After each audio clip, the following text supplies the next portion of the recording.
Dans leur premier podcast, Dania et Louis discutent de la souveraineté personnelle et de l'importance d'être authentique et naturel dans sa vie. Ils soulignent la nécessité de se détacher du regard des autres et de ne pas chercher la validation externe. Ils partagent leur propre cheminement vers l'acceptation de soi et la construction de leur propre état d'être.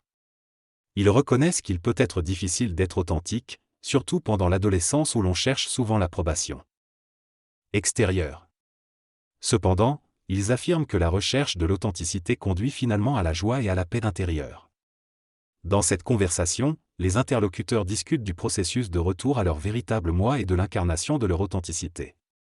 Ils s'accordent sur le fait que cela peut prendre du temps mais dépend également de la préparation et du désir de la personne. L'un des interlocuteurs partage son parcours personnel, soulignant que sa reconnexion à lui-même a commencé en 2019 et qu'il considère avoir atteint cet état en 2024, bien qu'il souligne que cela soit un processus continu. Il note également que ce processus peut prendre plusieurs années, car il implique la construction de la personnalité à partir d'éléments extérieurs tels que les relations et les influences culturelles. Il remarque également que ce processus de retour à soi peut entraîner des changements physiques visibles. Enfin, ils expliquent que l'ascension vers soi-même est un choix conscient et individuel qui permet de reconnaître sa véritable nature. Dans cette conversation, les interlocuteurs discutent individuellement de leur perception du voyage et du changement. Ils évoquent l'idée que la vie est en constante évolution et que le voyage, qu'il soit physique ou intérieur, permet de se relier à soi-même et de se détacher des illusions et des croyances. Ils soulignent qu'il est important de sortir de sa zone de confort, de s'ouvrir à de nouvelles expériences et de se remettre en question. Ils concluent en affirmant que le voyage ne s'arrête jamais, car la vie elle-même est un voyage. Louis et moi avions pris la décision de nous réunir dans le sud de la France après avoir vécu à Paris et dans le sud respectivement. J'ai entrepris un trajet en voiture sur l'autoroute, ressentant une étrange absence d'émotion et une sensation de calme. Une phrase est venue à moi avec une puissance intense: « Je suis le voyage, toute ma vie est en voyage ».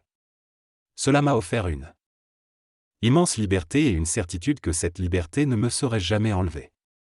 Nous avons évoqué le lien entre le voyage et la liberté, ainsi que les contraintes qu'elle peut parfois subir, notamment de la part de la société. Nous avons souligné l'importance de reconnaître notre propre liberté et de ne pas attendre qu'elle nous soit accordée de l'extérieur.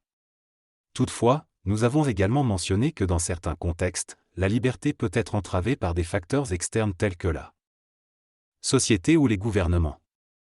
En réalité, il peut être difficile de préserver sa liberté dans ces situations. Néanmoins, nous avons conclu que dans notre vie quotidienne, nous pouvons prendre des mesures pour embrasser notre liberté et agir en conséquence. Selon la personne qui parle, il semble y avoir une corrélation entre la liberté individuelle et la géopolitique mondiale.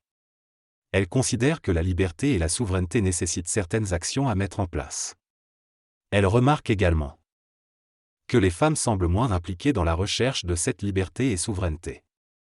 Elle souligne l'importance d'analyser la situation actuelle et de prendre des mesures pour rester libre et souverain. Elle mentionne que nous sommes actuellement dans une période de transition où les cartes sont en train d'être redistribuées. Elle évoque l'idée d'un agenda géopolitique en cours avec de nombreux changements à venir. Elle nie toutefois l'idée d'un scénario apocalyptique.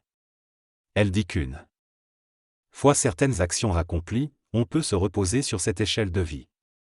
Elle mentionne également l'importance d'être au bon endroit et d'avoir fait les bonnes actions pour être tranquille. Finalement, elle établit un lien entre la dépendance aux États et la question des passeports et de la citoyenneté.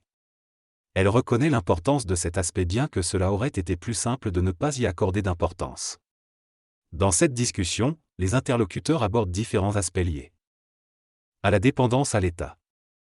Ils soulignent l'importance d'avoir un passeport et des connexions dans différentes régions, notamment pour les jeunes adultes qui ont encore de nombreuses années devant eux. Ils estiment que les États sont corrompus et bénéficient d'un pouvoir exagéré en raison de l'importance qu'on leur accorde collectivement. Ils affirment que les individus doivent se détacher de cette emprise et prendre des choix conscients, plutôt que de se conformer par peur ou par habitude. Ils considèrent également que se libérer de cette emprise relève d'une transformation physique, mentale et émotionnelle importante, où les élites investissent des sommes considérables pour contrôler les populations. L'orateur estime que la plupart des gens ne sont pas conscients de l'ampleur de la manipulation émotionnelle à laquelle ils sont soumis. Il affirme qu'il est important de développer un état de détachement par rapport à cela et de reconnaître la puissance individuelle. Il soutient que la Liberté personnelle est possible, même si cela peut sembler compliqué, et encourage les gens à se libérer des illusions et à vivre pleinement leur potentiel. Il souligne que la première barrière à surmonter est celle que les individus se mettent eux-mêmes en croyant qu'ils ne peuvent pas changer. Il invite à ne pas blâmer les élites ou les forces extérieures, mais plutôt à exercer son discernement et à prendre ses propres responsabilités. Il exprime son désir de partager ses expériences et points de vue sur les réseaux sociaux afin d'inspirer les autres. Je suis actuellement sur cette plateforme où je m'exprime, mais je serais ravi de participer à des échanges ou des discussions sur d'autres plateformes. Peu importe la plateforme, je m'en fous, tant que je peux partager et interagir. Je suis heureux d'avoir eu cette opportunité avec toi, Louis, et je remercie nos auditeurs. Je vous souhaite une belle connexion avec vous-même, osez être vous, et je vous dis à bientôt sur ma chaîne.